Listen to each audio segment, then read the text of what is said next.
welcome to my channel. This is Manaka, aka Leah. It's my channel, Leah Manaka. Ooh. This is Manaka. This is my channel, Manaka. A lot of people know me as Leah. So some people know me as Matema. Some people know me as Manaka. You know, child, you never know. So I was motivated by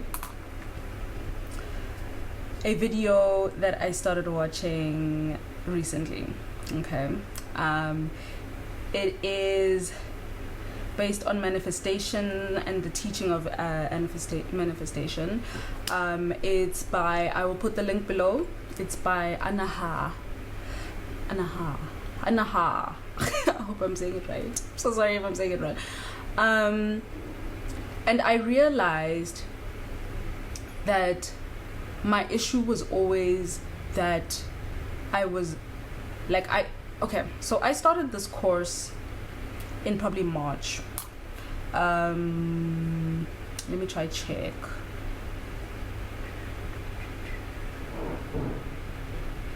Feb. Hey, I started this course in February, somewhere in February. As the beginning of the year, I wanted to release it, I think, before autumn. But the thing about this kind of course is that it takes a lot of energy. So when it comes to learning, I'm very quick at learning. In terms of teaching, I think when I'm excited, I want to teach, right? So when it comes to this course, I think the issue was that there was too much, I don't know how to explain it. There was too much, it felt like there was too much pressure. So I lifted that pressure off of me. So you'll notice, I don't know how many videos I'm actually going to put up. I don't know if I'm going to put up the whole course. Honestly, we will see how I feel. But I do want people to start learning this. So I'm going to put the video that I put on TikTok as a shorts. Okay. I will put that in the description below as well. I need you to understand why I want everybody to start understanding their human design. Okay. Also, the first thing is, if you must always trust your intuition. So if you don't like human design, not because somebody told you, but if you don't like human design, don't do it, because then you will probably not do anything that is suggested, right? If you don't like astrology or Kabbalah or chakras and all of that, just like click out of this video completely, okay? This is basically me trying to relay what I have learned from human design. And yes, I am still learning, but I started learning 2 years ago. Oh my goodness, 2 years ago, in July of 2022. I first found out about human design and I loved it immediately.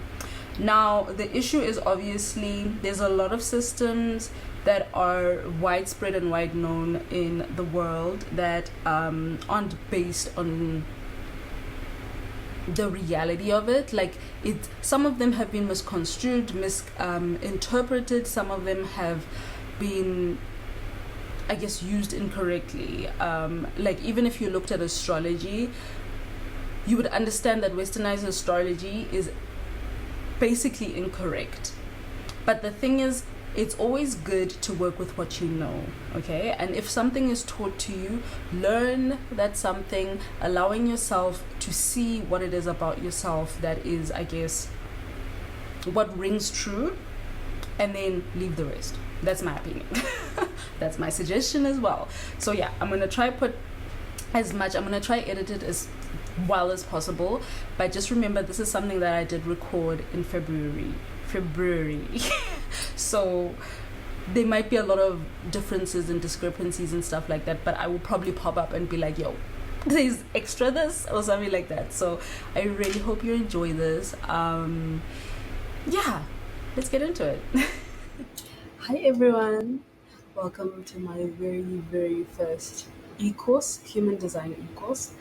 I did start with a ebook last year, and then I did an e-course for that ebook. It was just basics of human design to get you into understanding your own human design.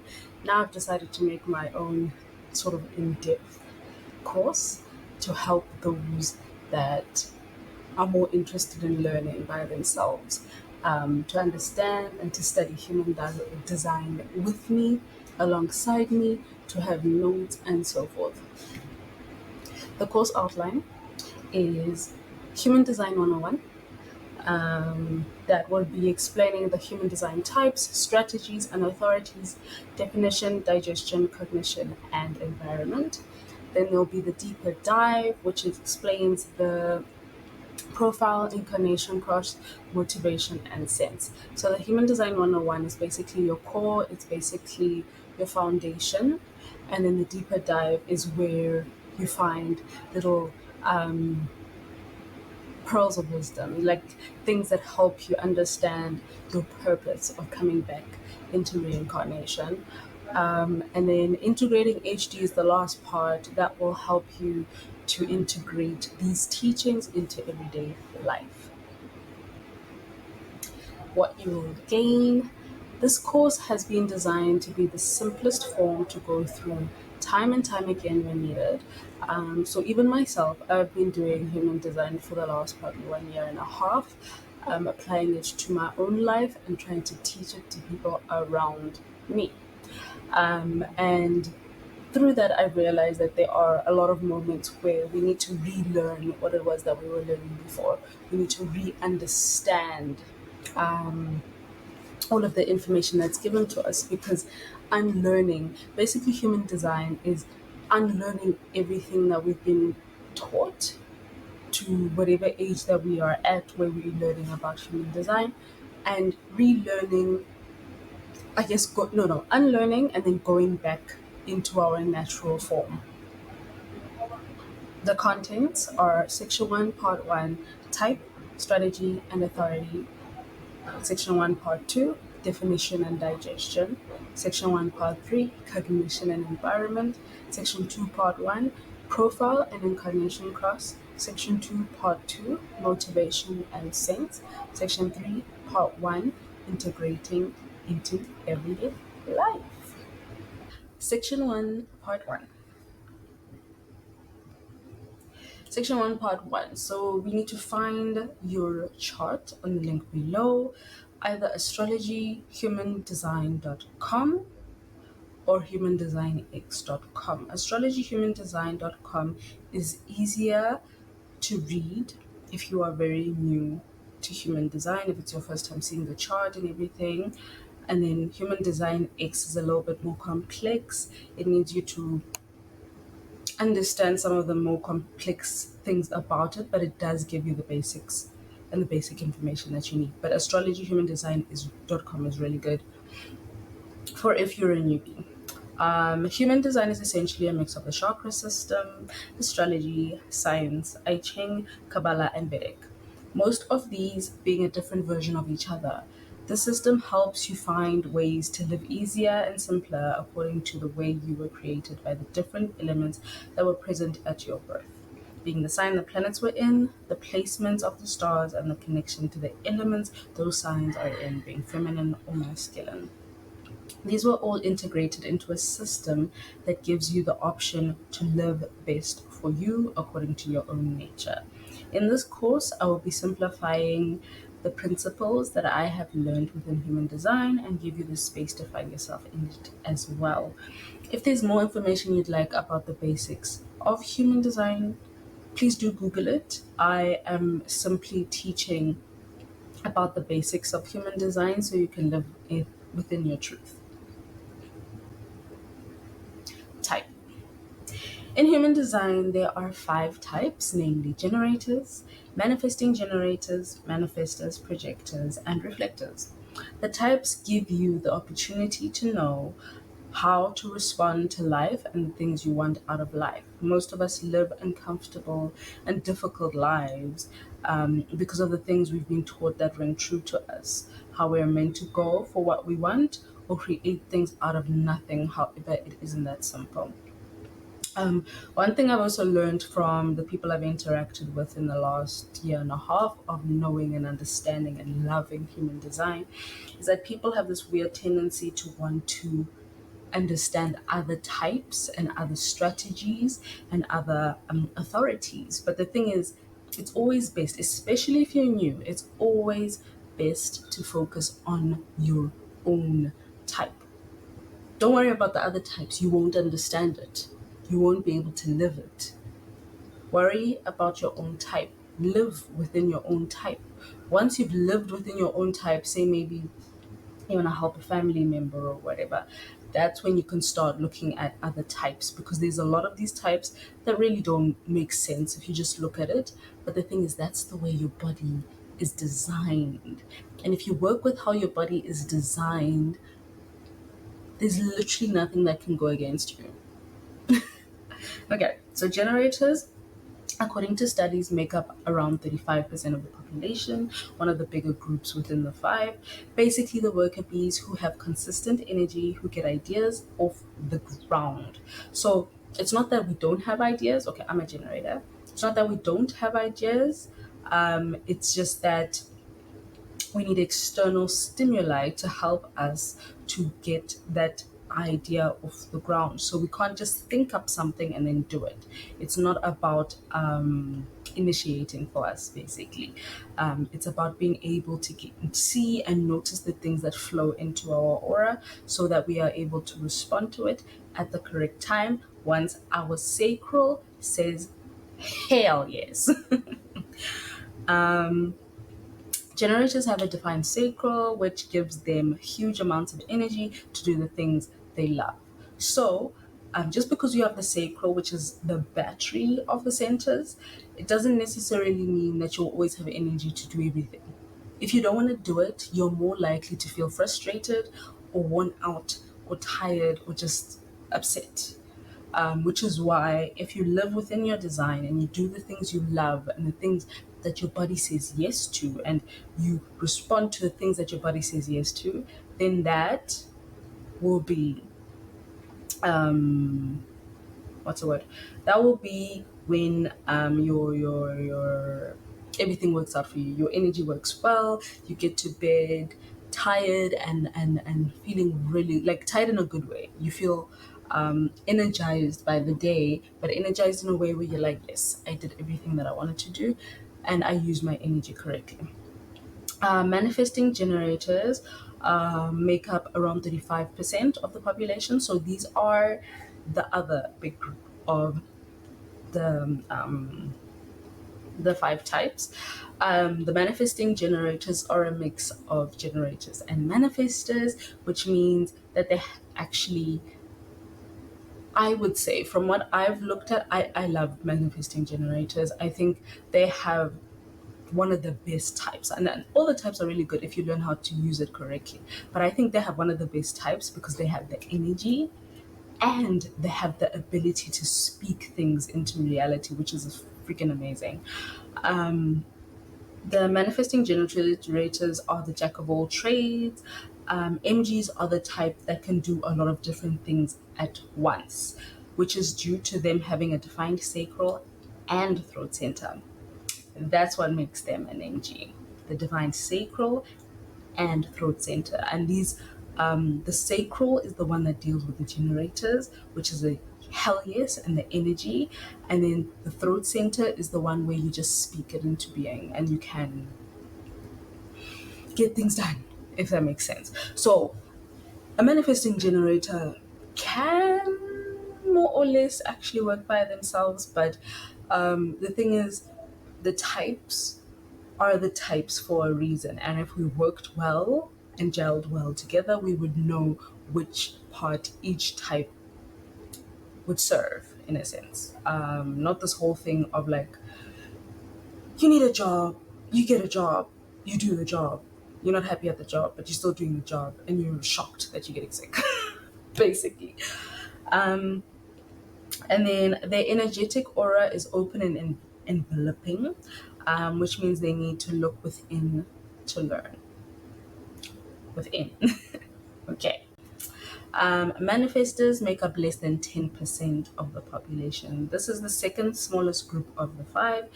Um, they are the starters or the initiators and can give plans to generators once started.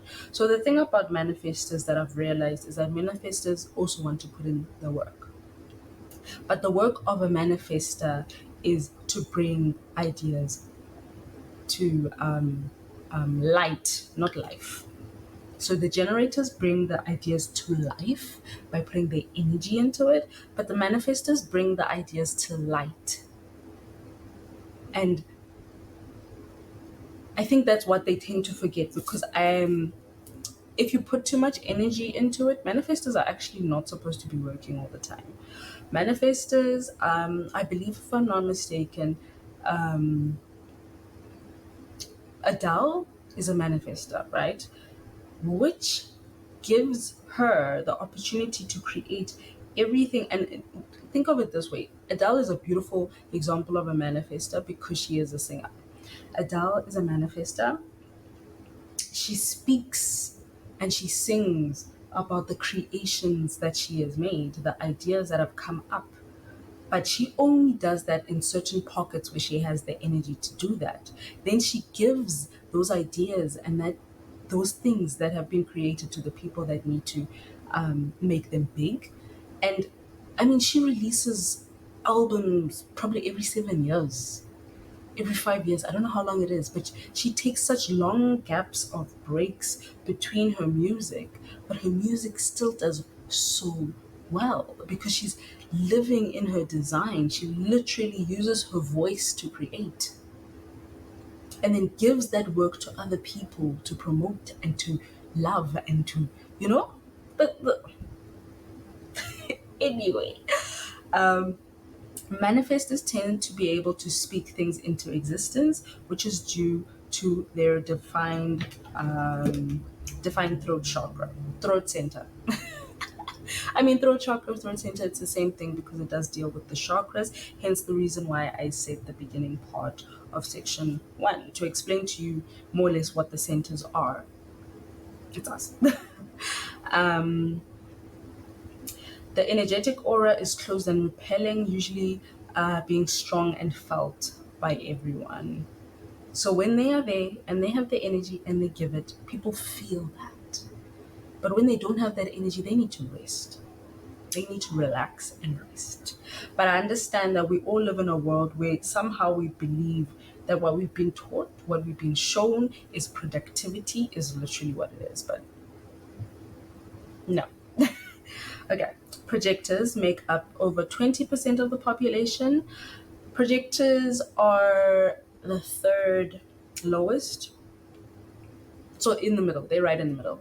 And projectors are sort of like manifestors. The difference with projectors is they are able to see things that we aren't able to see. So hence the reason why I'll explain the authority in the next few slides. That's the reason why projectors, even if they see something, if they haven't been invited, say, into that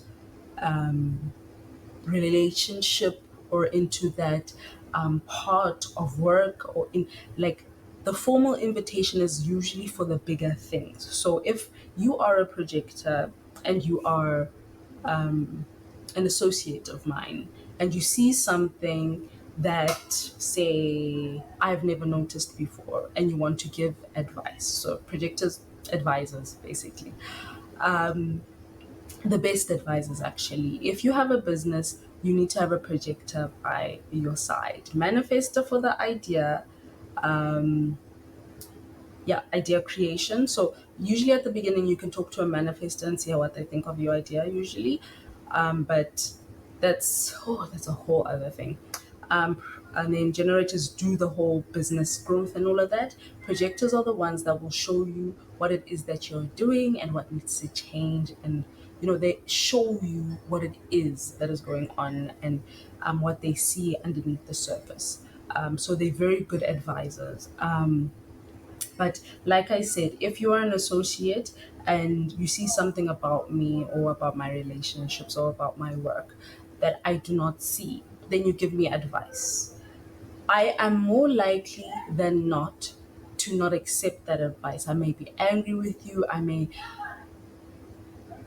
Yeah, like I may really be angry with you because the tendency that we forget is that, especially with projectors, which is why you always need to know your type. With projectors, they need to be invited. So if say we are associates and you see something, it's better not to advise. If say I invite you into the friendship, so I invite you to be my friend and I ask you for, like, I talk to you about my problems, that is an invite. I don't have to say, hey, you, I'm inviting you to be, no, no, no. So basically what I'm saying is that to anybody who's not a projector, it might feel unfair that they need an invite to be able to give this beautiful information to us, this information that literally nobody else can see but them, unless you have like certain gates that are also projector like, because I also have some gates that are projector like where I need to be noticed, I need to be seen and recognized before I can do the things I do, otherwise it falls flat for me. So before you knock it, try it. But yeah, for projectors, it's simply about just learning to see the invites, and you start to understand that a little more as you live within your design. Okay, so the projectors are here to guide the energy use of other people. Example advice. Projectors are amazing people to have in our lives as they show us what we are unable to see ourselves. Their energetic aura is focused and absorbing, which means they need to learn and understand others. Reflectors, ooh, reflectors are such an anomaly. Oh my goodness. I don't know any reflectors. I know of reflectors, but I don't know any reflectors. I haven't been able to see a reflector live. But I understand the energy type. Like I can understand why there's certain ways they need to do things, and I appreciate it. So reflectors make up 1% of the population, the smallest group of the types. Um, so what I've seen with reflectors, so reflectors don't have any defined centers. So you will see the centers more or less when I go to the next few pages, but they don't have any defined centers at all. And when there's certain centers that aren't defined, you are more likely to take in the energy of the things and the people around you. So this is one of the biggest reasons why reflectors might need time alone, might need ways to clear out that kind of energy at the end of the day. They might need to be in hermit mode more often than we are because they are always taking in from others. They don't have like a solid thing that's theirs. Yes, they do have a solid thing that's theirs, and they always have to go back to that by centering themselves and aligning themselves and all of that. But on an everyday basis, when you interact with anything and anyone, that energy comes onto you and it becomes yours, right? That's why they're called reflectors. They're reflecting like a mirror what it is that you are.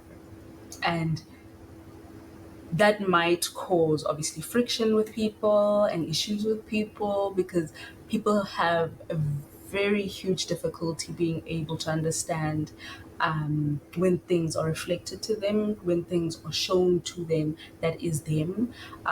People have difficulty understanding how they really are in the eyes of the world, right? We tend to look at ourselves from the eyes of the insides of ourselves, and we forget that we actually are an entirety of something else. So the reflectors are the empaths who act like sponges for everything around them. Reflectors are the ones that take in a lot of what is going on around them. The energetic aura is resistant and sampling, basically mirroring everything around them. So they need to learn to reflect rather than identify. Like I was saying, everything just sort of comes to them. So if you've ever heard of being an empath, it basically means that you bring in other people's emotions and energies and everything that they're portraying, and it starts becoming your own. Hence the reason why a lot of spiritualists and anybody who's connected to God in a sense understands that they need to ground themselves. They need to um, release certain energies at a time so they can be understanding of what emotions are theirs and what is not. Strategy. Strategy. Once you know your type, you basically know what will work for you and the type of aura you have. Then you need to find which way to acknowledge what's being shown to you. Only manifestors can go for what they want, which is where the word manifesting comes from. Manifesting, however, is a form of creating your dreams from being and doing what you love. So the name is totally wrong. So with manifestors, they use their voice to create reality. So they are informers and initiators in a sense. The only thing manifestors need to ensure they do to receive less pushback. So everything that a manifestor wants can happen and will happen. But the thing is, because they have the what's it called? So they usually have a center that's connected to their throat. Like you can see, all of the centers that usually are defined in the chart are always connected to the throat. That's the third one from the top. That is always defined. But the definition of it is connected to either, say, the heart or the solar plexus. I mean, is it the solar plexus? Or the emotional? Sorry, the heart, the emotional, or the spleen. So that's how you become a manifester, if one of those are connected to the throat. The root, unfortunately, can't connect straight to the throat, so that is not there. And when I say pushback, so you can get everything you want, but think of it this way. If you do something against the tide or against the right energy, it'll tend to feel like it's not working. It'll tend to make you feel like it's not the one for you or it's giving you resistance. And a lot of the time, as humans, we have a tendency to believe that resistance means that we need to stop. So that's the reason why manifestors need to inform. And you're not informing everyone, you inform those it will affect. So if you want to move house and you stay with your parents, inform your parents that this is what you are planning to do. They it doesn't mean that, for example, my son is a manifester. I try my best to listen to what he informs me about what he wants to do. But because he's still very young, I still need to mold him and direct him into the right space. Otherwise, he'll be playing games the whole night. And, that's obviously what he wants to do. But when he informs me, I'm able to speak to him in a way where he feels heard and understood, and that, listen, we will still do this, but we cannot do it now because manifestors are always creating what is around them and may need to watch their words more.